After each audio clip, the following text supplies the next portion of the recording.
Hi hello ಎಲ್ಲರಿಗೂ ನಮಸ್ಕಾರ. Bengaluru Bulls versus Patna pirates ಇವತ್ತಿನ ಪ್ರಮುಖ ಮ್ಯಾಚ್, ಟೈ ಬ್ರೇಕರ್ ಮ್ಯಾಚ್. ಈ ಒಂದು ಮ್ಯಾಚ್ ಅನ್ನ ನಮ್ಮ ಬೆಂಗಳೂರು ಬುಲ್ಸ್ ಅವರು ಟೈ ಬ್ರೇಕರ್ ಗೆ ತಗೊಂಡು ಹೋಗ್ತಾರ ಅಂತೇಳಿ ಯಾರು ಕೂಡ ಅಂದ್ಕೊಂಡಿರಂಗಿಲ್ಲ. ಯಾಕಂದ್ರೆ ಲಾಸ್ಟ್ ಮೂಮೆಂಟ್ ಅದಾಗ ಕೇವಲ 4 ಸೆಕೆಂಡ್ ಬಾಕಿ ಉಳ್ಕೊಂಡಿತ್ತು. ಆ ಕಡೆ ಪಟ್ನಾ ಪೈರೇಟ್ಸ್ ಅವರು 2 ಪಾಯಿಂಟ್ ಅನ್ನ ಲೀಡ್ ಇಟ್ಕೊಂಡಿದ್ರು. ಮತ್ತೆ 4 ಸೆಕೆಂಡ್ ಒಳಗ 2 ಪಾಯಿಂಟ್ ಅನ್ನ ತಗೊಂಡ್ಬರೋದಂದ್ರೆ ಅಸಾಧ್ಯ. ಈ ಒಂದು ಮ್ಯಾಚ್ ಅನ್ನ ನಮ್ಮ ಬೆಂಗಳೂರು ಬುಲ್ಸ್ ಅವರು ಸೋಲ್ತಾರ ಅಂತೇಳಿ ಎಲ್ಲರೂ ಕೂಡ ಅಂದ್ಕೊಂಡಿದ್ದು. ಆದ್ರ ಅಸಾಧ್ಯವನ್ನ ಸಾಧ್ಯ ಅನ್ನೋ ರೀತಿ ಒಳಗ ಮಾಡಿ ತೋರಿಸೋದ ನಮ್ಮ ಬೆಂಗಳೂರು ಬುಲ್ಸ್ ತಂಡ. ಇದಕ್ಕ ನಾವು ಕಂಬ್ಯಾಕ್ ಮಾಡೋದಕ್ಕ ನಂಬರ್ 1 ಟೀಮ್ ಅಂತೇಳಿ ಬೆಂಗಳೂರು ಬುಲ್ಸ್ ಟೀಮ್ ಅನ್ನ ಕರಿತೀವಿ. ಅಲ್ಲಿ ನೋಡ್ರಿ, ನಮ್ಮ ತಂಡದ ಮೇನ್ ರೈಡರ್ ಅಲಿರಜಾ ಮಿರ್ಜಾಯಿನ್ ಅವರು ಲಾಸ್ಟ್ 4 ಸೆಕೆಂಡ್ ಬಾಕಿ ಉಳ್ಕೊಂಡಿತ್ತು. ನಮ್ಮ ಬೆಂಗಳೂರು ಬುಲ್ಸ್ ತಂಡ ಮೇನ್ ರೈಡರ್ ಅಲಿರಜಾ ಮಿರ್ಜಾಯಿನ್ ಅವರು ರೈಡ್ ಮಾಡೋದಕ್ಕೆ ಹೋದ್ರು. ಕೇವಲ 3 ಸೆಕೆಂಡ್ ಒಳಗ 1 ಪಾಯಿಂಟ್ ಅನ್ನ ತಗೊಂಡ್ಬಂದ್ರು. ಮತ್ತೆ ಲಾಸ್ಟ್ ಅಲ್ಲಿ 1 ಸೆಕೆಂಡ್ ಬಾಕಿ ಉಳ್ಕೊಳ್ತು. ಮತ್ತ ಅಲ್ಲಿ ಪಟ್ನಾ ಪೈರೇಟ್ಸ್ ತಂಡದ ಒಬ್ಬ ರೈಡರ್ ಮತ್ತೆ ನಮ್ಮ ತಂಡದ ಮ್ಯಾಗ ರೈಡ್ ಮಾಡಲೇಬೇಕಾಯ್ತು. ಅಲ್ಲಿ ಲೆಫ್ಟ್ ಕವರ್ ಡಿಫೆನ್ಸ್ ಒಳಗ ನಮ್ಮ ಬೆಂಗಳೂರು ಬುಲ್ಸ್ ತಂಡದೊಳಗೆ ಸತ್ಯಪ್ಪ ಮಟ್ಟಿ ಅವರನ್ನ ತೆಗೆದು ಹೊಸ ಪ್ಲೇಯರ್ ಅಲ್ಲಿ ಹಿಮಾಂಶು ದುಲ್ ಎನ್ನುವಂತ ಒಬ್ಬ ಪ್ಲೇಯರ್ ಅನ್ನೇನೋ ತಗೊಂಡ್ಬಂದಿದ್ರು. ಅವರು ಭರ್ಜರಿಯಾಗಿ ಟ್ಯಾಕಲ್ ಮಾಡಿದ್ರು. ಬಾಕ್ಲೈನ್ ಕ್ರಾಸ್ ಮಾಡೋದಕ್ಕೆ ಬೆಳ್ಳಾರ್ದಾಗ ಅವರನ್ನ ಟ್ಯಾಕಲ್ ಮಾಡಿದ್ರು. ಅಲ್ಲಿಗೆ ಮ್ಯಾಚ್ ಟೈ ಆಯಿತು. ಇನ್ನು ಇವತ್ತಿನ ಮ್ಯಾಚ್ ಒಳಗಾದ್ರು ನಮ್ಮ ಬೆಂಗಳೂರು ಬುಲ್ಸ್ ಅವರು ಈ ಒಂದು ಟೈ ಬ್ರೇಕರ್ ಪಂದ್ಯವನ್ನ ಗೆದ್ಕೋಬಹುದು ಅನ್ನುವಂತ ಯೋಚನೆ ಎಲ್ಲರದು ಆಗಿತ್ತು.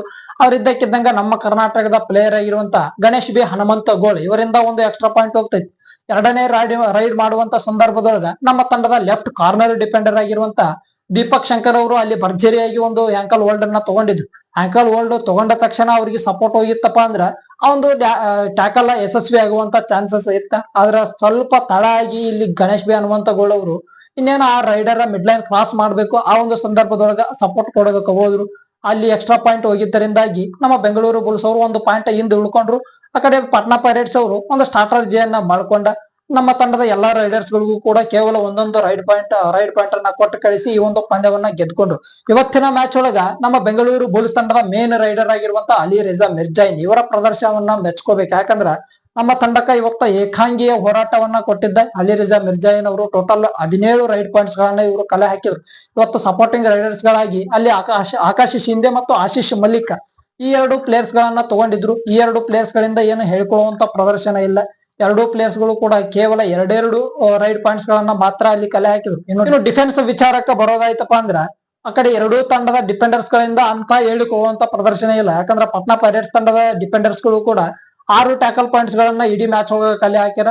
ಈ ಕಡೆ ನಮ್ಮ ಬೆಂಗಳೂರು ಬುಲ್ಸ್ ತಂಡದ ಕಡೆಯಿಂದನೂ ಕೂಡ ಡಿಫೆಂಡರ್ಸ್ ಗಳು 6 ಟ್ಯಾಕಲ್ ಪಾಯಿಂಟ್ಸ್ ಗಳನ್ನ ಕಲೆ ಹಾಕ್ಯಾರ. ಇದರಿಂದಾಗಿ 2 ತಂಡದ ಕಡೆಯಿಂದ ಡಿಫೆಂಡರ್ಸ್ ಗಳು ಅಷ್ಟೊಂದು ಹೇಳಿಕೊಳ್ಳುವಂತ ಪ್ರದರ್ಶನ ಬಂದಿಲ್ಲ. ಆದ್ರೆ ಈ ರೈಡರ್ಸ್ ಗಳು ಮಾತ್ರ ಇವತ್ತಿನ ಪಂದ್ಯದೊಳಗ ಧೂಳೆ ಬಿಸಿದ್ರು. ನಮ್ಮ ತಂಡದ ಪರವಾಗಿ ಮೇನ್ ರೈಡರ್ ಆಗಿ ಅಲ್ಲಿ ಅಲಿರಜಾ ಮಿರ್ಜಾಯಿನ್ ಅವರು ಟೋಟಲ್ ಆಗಿ 17 ರೈಡ್ ಪಾಯಿಂಟ್ಸ್ ಗಳನ್ನ ತಗೊಂಡು, ಆ ಕಡೆ ಪಟ್ನಾ ಪೈರೇಟ್ಸ್ ತಂಡದ ಪರವಾಗಿ ಮೇನ್ ರೈಡರ್ ಆಗಿ ಅಯಾನ್ ಅವರು ಒಂದು 14 ರೈಡ್ ಪಾಯಿಂಟ್ಸ್ ಗಳನ್ನೇನೋ ತಗೊಂಡು ಒಳ್ಳೆ ಪ್ರದರ್ಶನ ಅಂತೂ ಬಂತ. ನಮ್ಮ ಟೈ ಬ್ರೇಕರ್ ಒಳಗ ಅವರು ಪಂದ್ಯವನ್ನ ಗೆದ್ಕೊಂಡ್ರು. ಇವತ್ತಿನ ಮ್ಯಾಚ್ ಒಳಗೆ ಏನಾದ್ರು ನಮ್ಮ ಬೆಂಗಳೂರು ಬುಲ್ಸ್ ಅವರು ಈ ಒಂದು ಪಂದ್ಯವನ್ನ ಗೆದ್ಕೊಂಡ್ ಬಿಟ್ಟಿದ್ರಪ್ಪ ಅಂದ್ರೆ ಪ್ಲೇ ಆಫ್ ಗೆ ಕ್ವಾಲಿಫೈ ಕನ್ಫರ್ಮ್ ಆಗ್ತಿತ್ತು.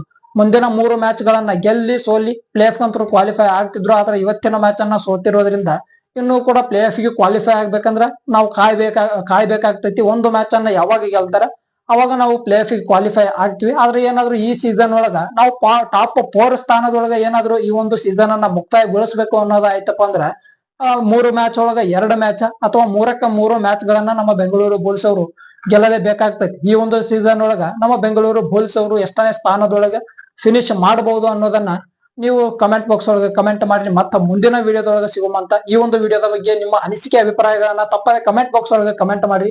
ಮತ್ತೆ ಮುಂದಿನ ವಿಡಿಯೋದೊಳಗೆ ಸಿಗುವಂತ ನಮಸ್ಕಾರ.